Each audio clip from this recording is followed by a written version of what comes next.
We'll answer live if time permits. Otherwise, we'll respond after the show. Today, we chat with Krishna Vijayanagar, who is founder of OTT Verse, which covers OTT technologies and business topics. By way of education, Krishna has an MS and PhD in electrical and computer engineering from the Illinois Institute of Technology. I met Krishna years ago at one of the several positions he's held in both US and Indian companies. Today, our conversation will focus on streaming in India, which now has the largest population in the world. We'll cover the market forces that impact OTT strategies in India, and then focus on the technical decisions that these market forces entail, like codec selection, ladder formation, player support, CDN selection, and other issues. Then we'll spend some time discussing OTT Verse, and particularly the issues that OTT Verse readers are finding most compelling today. Krishna, thanks for joining us. Thank you so much, Jan. Thank you, Anita, as well, for having me on this podcast. Great meeting you at NAB. Nice meeting you at NAB, and glad to be on your show. Okay, well, we're glad to have you, and I know it's late for you, and we appreciate your working with our time constraints. But let's you and I spoke about this a couple of days ago. You know, it seems like the Indian market is a very challenging market to get into in a number of ways. Could you cover that? I mean, what's the Indian market like to get into as a content provider? So India is a very beautiful, complex, and ancient multicultural country that creates an atmosphere of challenges and opportunities as well. To give you an example, we have approximately 26 different languages, each with their own script, each with their own vocabulary, each with their own dictionaries. So when you want to communicate with somebody, and all the states in India are divided based on based on the languages. Right? So I come from Bangalore, the tech capital of India. If I go to my neighboring state, there's a very small likelihood I'd understand their language.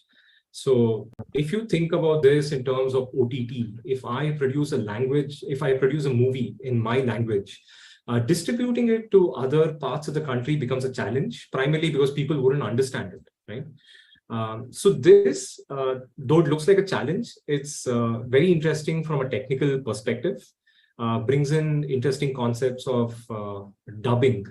Can you create a movie in one language and translate it or dub it in 5 or 6 different languages? Can you do closed captioning? Can you do subtitles in different languages and different scripts? Right? How do you deliver all of this? I was just thinking about this with a couple of friends after our discussion, and we realized that several OTTs have to struggle with the UI, right? So in the US, you're probably accustomed to having the UI in English. In India, most of the OTT players have an English UI, but how do you change the entire UI to a different language? And how do you do it for 5 different languages in India if you want to be a national player? So it's a beautiful, complex country, a lot of challenges, and it's a good place to be if you want to solve interesting problems at scale. So I'll leave it at that, and we can pick up these topics one by one, I guess. Okay, what about pricing? Because it felt like pricing was also pretty pressured over there. It is. So I would say most vendors who have probably come to India have also faced this. So India is a price-sensitive market. It's primarily because the population is very young. They're coming out of the towns, villages, coming to the metros. Recent stats show that 65% of the population is below the age of 35. So it's a very young population earning their first dollars, getting their first paychecks. So people want to pay less for content. People appreciate free stuff in India. So it makes it quite complex to run a business over here. How do you produce content? How do you set up the technology? How do you deliver it? Do the marketing while charging something which is sensible, right? So, for example, Disney Plus Hotstar. I think their top tier comes roughly to a few dollars per year, probably $10, $20 a year. So that's how competitive it is. On the other hand, you have forces like Jio Cinema, who's running this year's IPL and running their entire app for free, right, on a pure AVOD model. So this is a conglomerate with very, very deep pockets. So they can do a market exercise like this to capture the audience. So if you're an OTT, if you want to enter the market, how do you actually counteract such a force? So that's something interesting to think about as well. And so who's doing a good job coming in from the outside? You know, here in the States, we have, you know, the big names, Netflix, Prime, Hulu, you know, Paramount.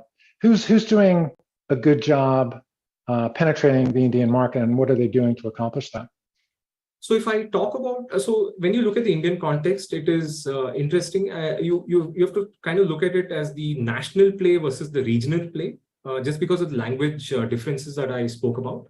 So if you look at the national players, there are the likes of Z, Sony Live, you have Alt, Balaji, you have Amazon Prime Video, which does a very good job aggregating content, Jio Cinema.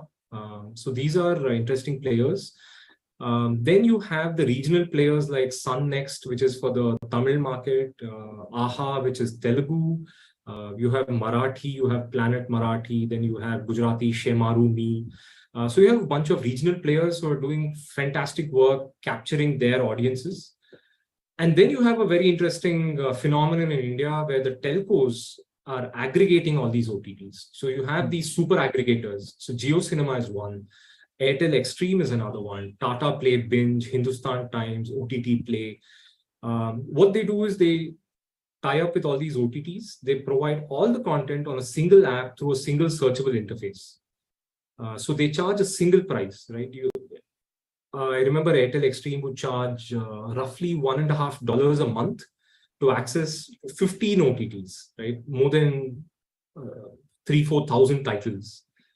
Wow. So it's a price war on one side, market forces, how do you compensate the content creators? How do you still pay your bills and keep the lights on? It's a market trying to figure itself out, and it's in a very interesting phase. Okay, right. Let's start to look at some of the technical issues that producers are. What's the typical bandwidth that people are streaming their videos over? Again, if you look at it geographically, we typically divide India into the metro cities, which are the largest ones like Delhi, Mumbai, Calcutta, Bangalore, Chennai. These regions typically have pretty high bandwidths, good mobile penetration, all of this. Then you have the tier 1, tier 2, tier 3 cities, where the bandwidth kind of drops. But if from a business perspective, many people would agree that the metros are kind of saturated. People have 2-3 subscriptions, and that's not where they're going to get new subscriptions. Right? They have to penetrate into the cities and the towns which do not have very good connectivity. So this goes into the mind when you actually decide a bitrate ladder. If that's what you were alluding to, the bitrate ladder and the bandwidths. So typically you would see people streaming at 720p around the 1.25 Mbps range, and a lot of lower bit rates like the 640p, 480p, 360 goes down. Your 1080s are generally between 2 and 3 Mbps. With the caveat that I'm only talking about H.264 right now. Okay. So you would see the 1080p's for mobile consumption being around 2.5 and above till around 3 Mbps. And then when it goes to large screen, it comes to around 5, 6, 7 Mbps. That's the typical values that we have seen. Are company, looking at the encoding ladder, are companies doing a different encoding ladder for metro areas and also for the outlying regions, or do they have one encoding ladder that's going to serve, you know, everywhere in India? I would rather, from what I know, and there might be a few exceptions to this, it is typically on the device profile rather than the geography. This is what I've seen. So you have these per device manifest sort of configurations, where when you're using H.264, you kind of cap it at close to 3 Mbps for a 1080p, and you can go higher for large screen. And I should add that India is a mobile first country. There was a report by Hotstar 2-3 years ago, Disney Plus Hotstar, where they analyzed an entire year's streaming. And they said that 94% of their subscribers accessed it through an Android phone, through a phone. Wow. And most of it was Android. iOS has a very low penetration just because of the price point. But if you look at it that way, it doesn't really make sense going up, having very high bit rates, HDR, all these capabilities when your 90% of your subscriber base is going to access it on a handheld phone. Okay. So typical ladder might go up, what's the top bit rate you would see? Is it, I think you said 5 megabits per second. Is that where you're capping out? Yeah, 5, especially if you're on a large screen. But with the OTTs I've worked with and I've inspected just out of curiosity over the last few years, it's typically been 2 to 3 Mbps, the top bit rate. Okay. And that's really good. The quality on your mobile phones is fantastic. On a laptop, it's great. Does the job, I guess. Well, what's the player situation look like? You mentioned that most of the playback is on Android phones. Apple is very premium, very costly here in the States.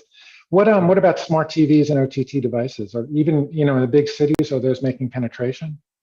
They are. So I was in a talk a couple of weeks ago where a person from Samsung Ads actually said that there are 14, 15 million TVs being sold every year. So it's not well penetrated in the Indian market, primarily because it requires data to get you have to end up using your bandwidth or your internet connection. So DTH and normal linear TV are very, very prevalent in the towns and villages of India. Smart TVs are catching up as data is getting cheaper and as bandwidths are improving. So we aren't there yet. Cord cutting isn't such a big phenomenon as it is probably in the US. Oh, interesting. Yeah. So most of the TV that I guess we've talked about the streaming side. Yeah. What about the broadcast side? I mean, is there a broadcast infrastructure over the air that makes up a substantial percentage of what people are actually watching? Yes, it does. So cable TV, IPTV is very, very common over here. It isn't as expensive. I remember when I was in the US, I had a Comcast Xfinity connection, $100 a month, and I'd get internet, probably a phone, and a lot of channels. It's really not that expensive in India. It's probably 300 or 400 rupees, which is roughly around $5. And you get a host of channels, probably 100, 150 channels.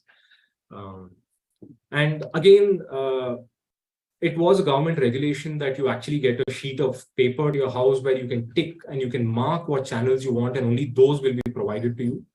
So I still remember doing that.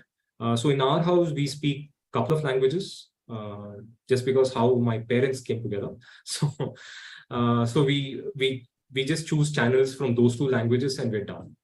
We don't need all 100, 150 channels. Okay. And that I presume is pretty much the situation throughout the country. Okay. And that is, that's all MPEG-2 or H.264? I believe it's MPEG-2, but with a rider, yeah. Okay. What about codecs over there? I mean, I heard talk a few years ago about VP9 making good penetration because A, it's supported on Android devices, and B, it's more efficient than H.264. Are you seeing other codecs being used over there? Not really. So there are, I was speaking to a friend a few hours back, and he said, yes, there's a difference between penetration and adoption. People are trying to adopt new codecs like HEVC, but generally when you're deploying on smartphones, AVC is good enough. You don't have any royalty issues. And for the bitrates we're streaming, I think it does a perfectly good job. Plus hardware support is there. It's a legacy codec by now. So a large number of these mobile devices aren't your high-end Android devices. It's not your Samsung or your OnePlus devices. A lot of them are Chinese phones, which you get for roughly $50. So massive consumption on those devices as well. So anyone trying to deploy a codec has to keep this in mind. They might not have the best DRM support on board as well. So that kind of restricts you on what you can actually do. You might not be able to serve 1080p on certain devices just because of the hardware capabilities. Okay. We talked about the high end of the encoding ladder. What's the low end of the encoding ladder? What's, resolution and bit rate? I have seen it go down lower than 360p at some cases, but 360 is roughly where I see it cap off. 360 at roughly 200, 300 kbps. Okay. I don't see what people could make out at that resolution, but yeah, that's the lower end to keep the streaming going, I guess. Yeah, I remember when 640 by 360 was pretty high quality. Yeah. Okay, that covers the encoding ladder. What about the CDN side? I was going to go into the encoding technique. Let me go there first. When you're streaming at 200 or 300 kilobits per second, it feels like you want a pretty consistent stream. Are you seeing a lot of CBR over there, or is it two-pass VBR, or even exotic things like constrained CRF? So speaking from experience and having been a vendor in the compression space, people do pick up, I would say, platforms like Elemental. You have few people running theirs off of Brightco, certain other vendors in the space. So whatever they've provided is typically what they use. But people who kind of do it yourself or choose certain vendors in India, I've seen that the common use case is either CBR, not 2-pass, but plain CBR, or capped CRF. I personally have dabbled with capped CRF in my previous role. We found it to be a very good approximate to CBR in terms of quality. It was very good. It didn't overshoot the constraints that we had put too badly, and was perfectly good enough for streaming in India without any buffering issues or any of that sort. Okay, can you just briefly describe what CRF is and what cap CRF is for people who may not know? Yeah, so CRF, so we are talking about constrained rate factor. Sorry, I forget the full form of CRF. Constant rate factor. Constant rate factor, right. So this is a mode in FFmpeg, which is probably the most popular open source implementation of video codecs out there. Where essentially they try and hit a video quality by adjusting the number of bits allocated throughout the video sequence.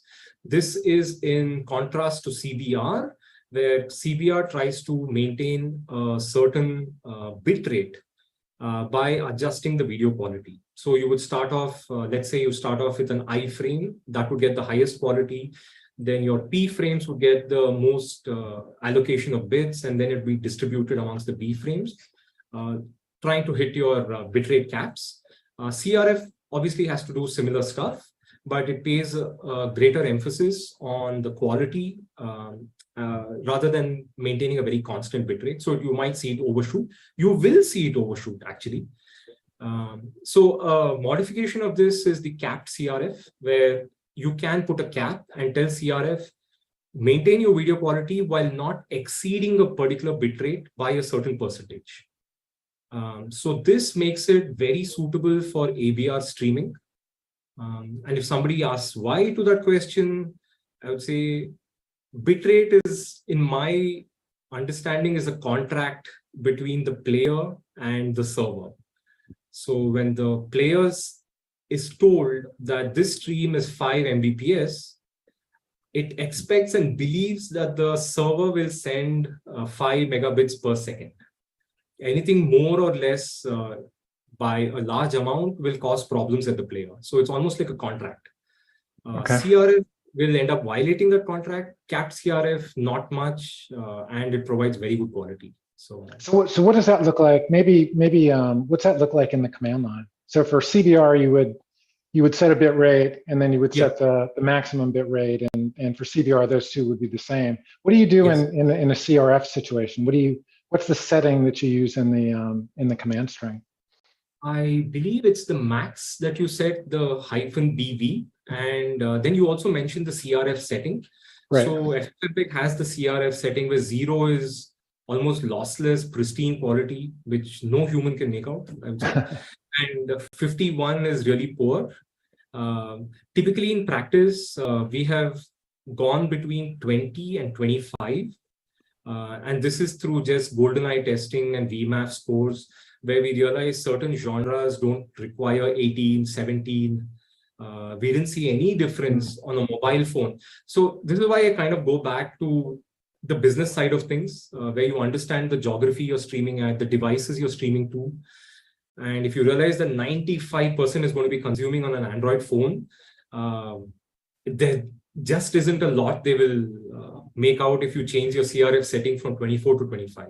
You might save a lot on your CDN call bills and your storage bills, but you're not harming the user experience at all. Okay. Yeah, you and I talked about this issue just, I guess, a couple of weeks ago. I gave a presentation at Mile High Video earlier this week, and Yes. I sent you some 2-pass VBR encodes, and you said, well, it looks great, but you're doubling your encoding cost. And then Yes. you relayed your experience where you use cap CRF with a CRF value of 25, I believe, and then the maximum setting. That turned out, it was a really, thank you for that, because it was a really interesting portion of the presentation. But we did, the overall VMAF scores were about the same. The encoding time was cut in half. There were some variability issues. I sent you that data, but overall, it seemed like a pretty good strategy. Are you using, we talked about VMAF, or you mentioned that really briefly. Are you using the phone version or the phone profile for VMAF? Have you experimented with that, or are you using the default? We've tried both. So again, we do this sort of comparisons where we run it on the phone model and then on the desktop model. I know there is a 4K model, or am I wrong on that? There is. There is one, right? I've never tried that, to be honest. Was never in the situation to test 4K. So the phone model and this, and we actually see a very big difference. You could change your bit rates quite a bit, and the phone model, the scores wouldn't budge. So we realized that, hey, here is something that could actually save us a lot on CDN bills and storage costs. And that naturally leads to per device manifests, doing something, figuring out who's asking for a manifest and serve the right manifest, doing edge manipulation of the manifest. So I think it naturally tends itself to a lot of innovation, just having those scores. Okay. And how do you see that working? I mean, what different profiles are the typical publisher supporting? You got a mobile profile. Is there a smart TV profile at this point, or is computer playback? I guess it's not such a big deal for premium content here in the States, but what about in India? I honestly have worked with only a couple of them who have seriously thought about per device manifests. It has been tried, but if I look at the premium publishers, yes, they are looking into this. They are doing experiments. They are delivering it this way. But then you have a bunch of OTTs which are very sure about where their audience is, and they know their quality is good at certain bit rates. So some of them don't have these considerations also. Okay. So HDR, you said there's not a lot. I mean, unless you're distributing to the living room, and unless you're using HEVC, HDR is not a factor. What about DRM? Is that typically used over there? Yeah. DRM is a big thing. So either people roll out their own using this AES 128, or they go with multi-DRM vendors who provide them with the common Widevine, Fairplay streaming, and Microsoft's Play Ready. There isn't, I wouldn't say, major innovation going on in the DRM space. It's just pick up a vendor and go with it. Okay. And what about the CDN side? Are there multiple CDNs that are covering the different regions, or is there one big CDN that everybody uses? How does that work?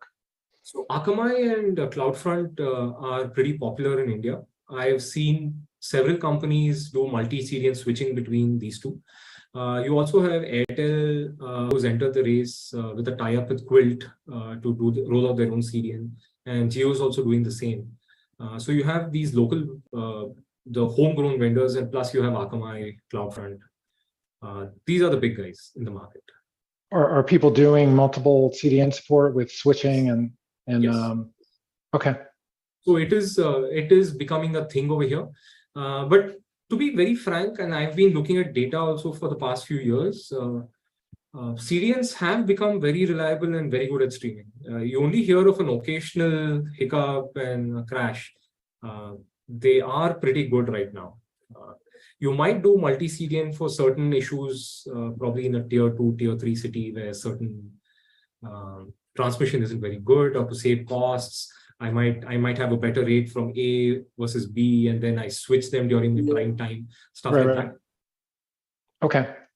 So it sounds like overall the market is a challenging market to get into because of the the languages and the regional but the encoding picture is actually pretty simple. I guess it's not, it's relatively, it's not that hard. Multiple codecs are not a thing. HDR isn't a thing. Exotic encoding ladders aren't a thing. So it seems straightforward. It's the content play and getting people to buy your stuff, I guess, is the big thing.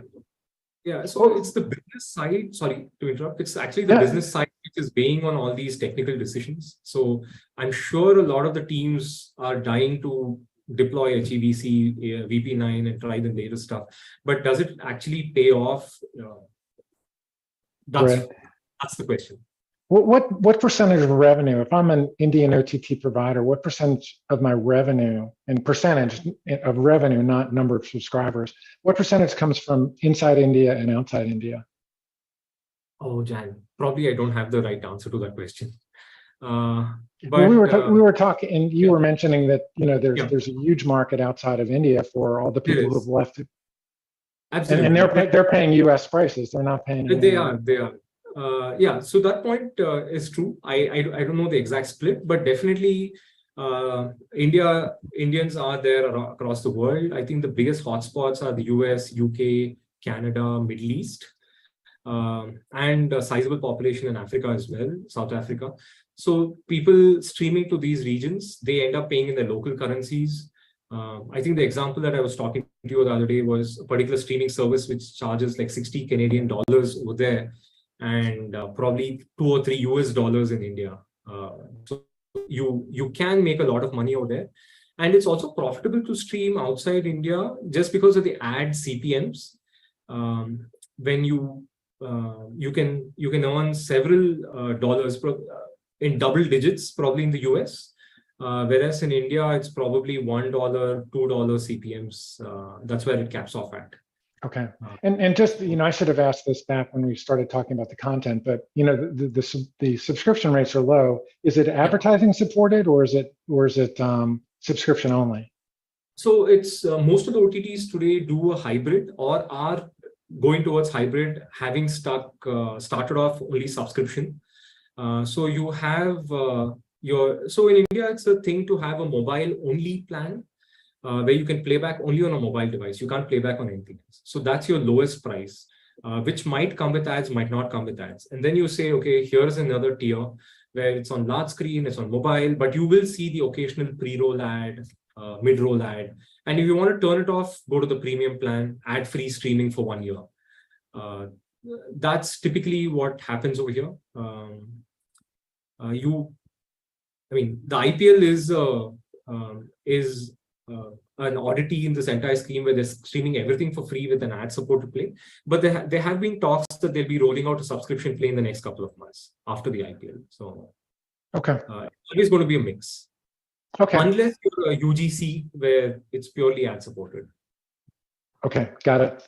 Let's switch gears and talk about OTT Verse. I had my site, Streaming Learning Center, and I've contributed a lot to streaming media over the years. You kind of came out of nowhere and really grabbed a big share and in a big way. What was the idea behind OTT Verse, and what has it grown into over the years? So the story is very simple. I was tired of working 12 years on the trot. So when the pandemic hit, I just took a break and I started writing. I had always blogged and written about obscure stuff, recipes, cricket, and stuff like that. So I had a lot of notes lying around, so I cleaned them up, put them online, and it suddenly became popular. People approached me to sponsor articles and put ads on the website. And then one thing led to the other, and we decided to make it a business. So that's how it started off. I think our foundation and our goal is always spreading knowledge. I found it very tough to switch. When I was in Harmonic earlier, so I found it very tough to switch between transcoding and OTT. I just couldn't find proper material which would go in depth. So I tried to just put my notes online and help others as well. Okay. And along the way, make a business, I would say.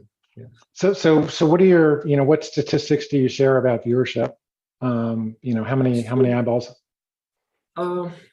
Geographically, we are 55% US and EU put together, 20% India, and the rest is spread across Asia and LATAM and the UK. That's our geographical spread. It's mostly from the US and the European Union. Okay. Then in terms of viewership, we are flirting with the 100,000 views per month number. Sometimes it's up, down. We'll probably be consistently above that in the next couple of months. So yeah. And what's the distribution? I mean, who's looking? Is it big company, small company, developer, OTT programmer? I mean, who do you see coming to your site? That's interesting, actually. So a lot of statistics actually we get out of LinkedIn because we have a pretty active channel over there. So what we've seen is when it's deeply technical, we have the folks who love tech who come in. So it might be a programmer, it might be an entry-level engineer. It could be as high as a CTO, but mostly on the tech side of things. And we have a lot of explainer articles which kind of simplify stuff like what is client-side ad insertion. So I've actually met a lot of marketing teams who read that and find it easy to understand and then explain it to others. And then we have also started a few opinion pieces, interviewing OTTs, business owners. So that obviously attracts a slightly different crowd, the C-levels and directors. So we have a healthy mix, and I think that's how we'd like it to be. Okay.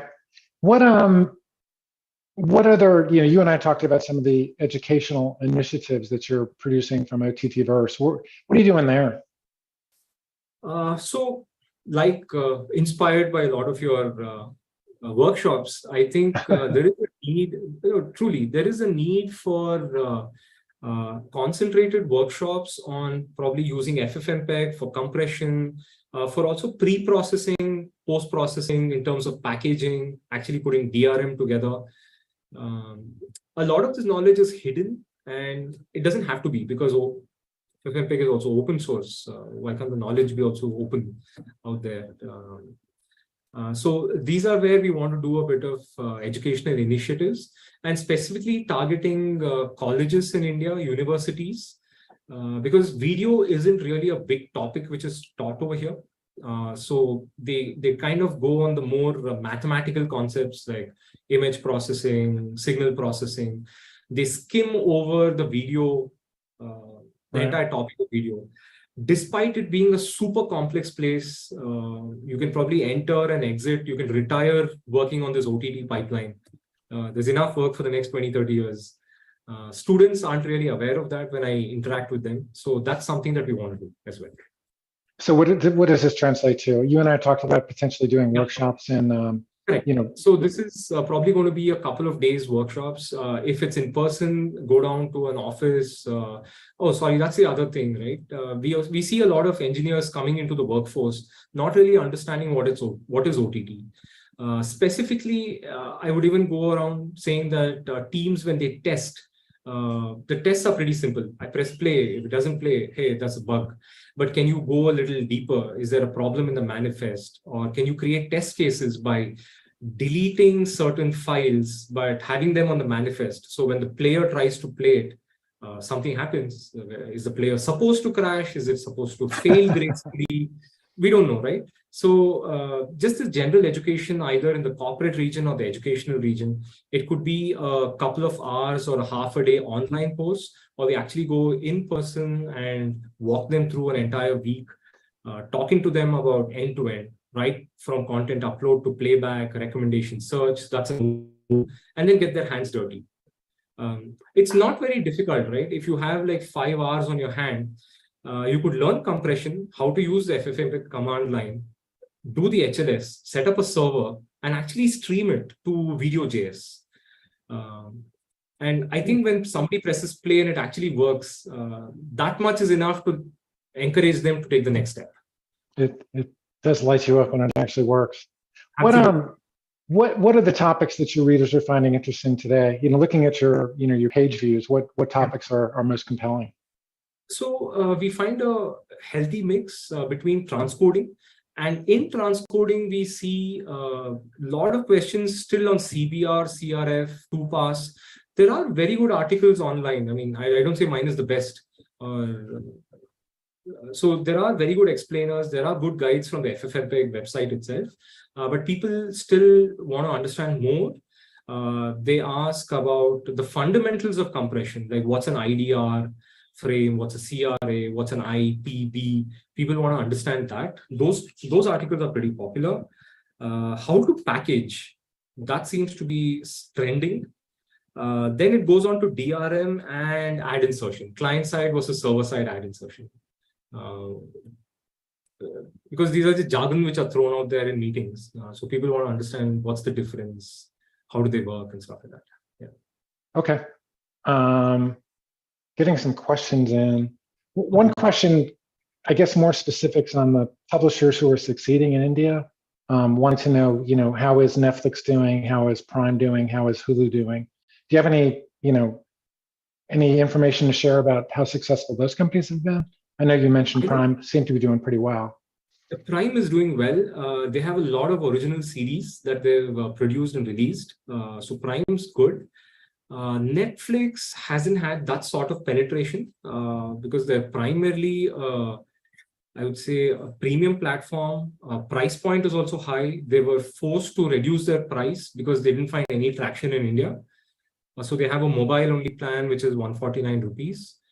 Prime is still restricted, I would say, from my guess, is to the metro and the English-speaking pockets of the country. But it won't have many takers in the large part of India where 80% of the population lives. But Prime is big.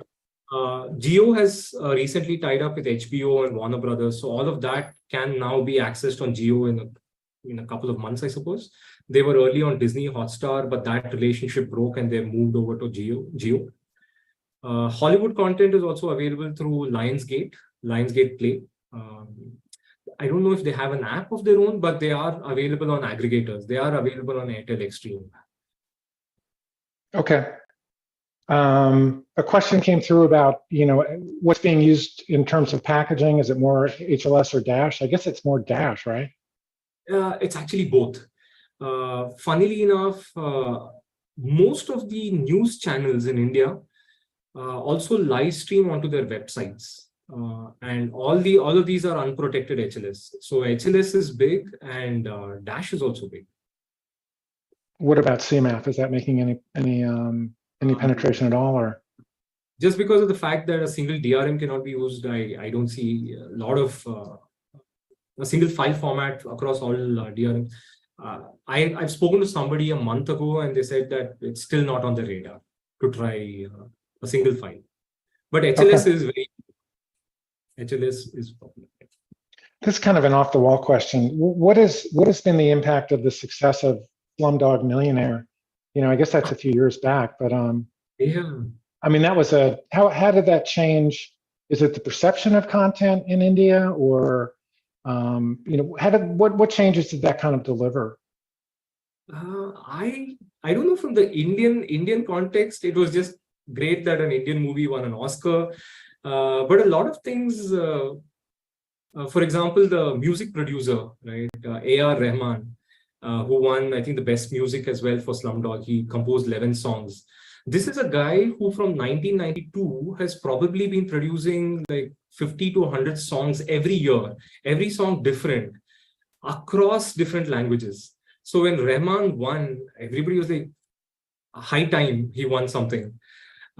So I would say it had a massive impact because the Bollywood industry has been a thriving industry for 70 odd years. Several superstars who have been popular across the world as well. Well, how did they do it? I mean, how do you produce a movie? Slumdog Millionaire was one language in the U.S. How do you do it for, dozens of languages in India? What does that look like in the theater? So honestly, it's a voiceover for most movies. It's where you have multiple dubbing artists. So I've seen two. The most common phenomenon is you shoot a movie in one language and you dub. So you have dubbing artists for every actor.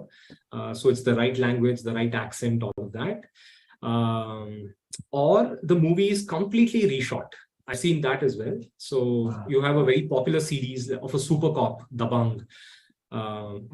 In one language, the storyline is the same, but it's one actor who's popular in that region and then it gets shot in another language. Same storyline, but with a different actor. So it's either that or very expensive ways to actually have the same cast, the same background, everything, have different people come and shoot their parts and move on. Wow, organizational nightmare. What we have a question about NAB. You were at the show. What did you see that was kind of impressive to you? So before NAB, I was talking to a few friends and we were kind of guessing what is the next big thing from the Indian context, at least. We realized that OTT content, the same content is going to be on multiple platforms very soon. It's either Sony on Jio, Sony Live on Airtel Extreme, on Tata. Now it's the same content, same time of the day. You get it on the same day. What makes you decide where to go? Is it price? Or is it content? Is it quality of the app? Or is it the quality of recommendations? So that's when we realized that probably the next thing which people are trying to crack for many years is churn reduction, personalization, and reducing the amount of time you have to spend searching for something. Right? I think that's a persistent topic in every trade show. How do you reduce the amount of time? I spend 9 minutes trying to find a movie. How do you reduce that? Right. So that kind of stood out this year in NAB, at least for me. I saw a couple of companies like Think Analytics personalizing the EPG page, which to me struck a chord. Because in my house, we subscribe to probably 20 channels on our cable, but we still have to scroll through like 600, 700 channels or memorize all the numbers. Now, why can't you just personalize the EPG for me? I watch those 10. Why can't you just pull them up to the top? Or create my own channel? Virtual channels are now becoming common. What to live? Have you covered the personalization side? Because that's not something I've looked into. I know it's a thing, but I've not ever written about it. Pretty hard to test, I guess. It is. Have you covered that in OTT Verse? A couple of articles. We actually have a contributed article which will come out next week. I won't mention who, but it'll be coming out in the next 2 weeks. It's by a popular OVP. They're talking about personalization and data collection. Like, where's the boundary? How much data do you collect? And to personalize. So it's a very interesting take. Okay. So, one last question. Did you see anything AI related in the codec space that you thought would be impactful in the next 2 to 5 years? Yes. So I've always loved the use of AI in codecs. And it doesn't have to be super complex. I've done tests myself where you can actually use a genre of codecs and you'll know what are the popular settings which work very well for them. That's itself a use of machine learning, right? The thousands of parameters which are generated every frame. If you can run them through, AI is a buzzword to me. So I typically say machine learning, which is the more technical in the right way. But if you run certain algorithms on it, it makes your next compression easier. So that's where I would love to see everyone kind of go towards scene understanding the different scenes of a movie, which I believe a couple of them are working towards. A movie can have multiple scenes where you have people sitting in a coffee shop. Can it dip into a repository of settings to come and compress that particular scene versus then somebody's running behind a football and use a different set of settings over there? I would love for some machine to be able to look at every frame and say, this is the ideal bitrate distribution, go for it, do it. Okay. I mean, interestingly, at Mile High, there were a bunch of codec vendors. We're not really even codec vendors as much as encoding. And, Netflix talked about what they were doing. Sky talked about what they were doing. And there's a lot of, it feels like there's going to be a lot of machine learning based innovations coming out in the next 2 to 5. I don't know, I don't know how it's going to hit something like FFmpeg. It's going to be interesting to see. I mean, you and I specialize in making technology usable to the average Joe. I don't know, Netflix showed some AI-based scaling technologies that, it's great, but it's not something that you can access from FFmpeg unless they open source it. But I would actually suggest a different route, perhaps something like the VMAF library, where you don't have to understand what happens inside because it's pretty complex. but you can actually use it. So if Yeah, yeah. somebody creates a database of, let's say, 100,000 clips, and then you're able to somehow connect FFmpeg to that database, that's good enough. It understands, sends some statistics there, that server sends back saying, here are your optimal bit rates, go for it. That itself is good enough for 99% of the population, I would say, who use FFmpeg. Well, let me, I'll keep an eye out for that. Listen, we're out of time and we're out of questions. I really appreciate you spending time with us. I know it's late at night, but it's always great to chat with you, and I appreciate you taking the time today. Oh, thank you so much, Jan. This has been a fan. Okay, take care.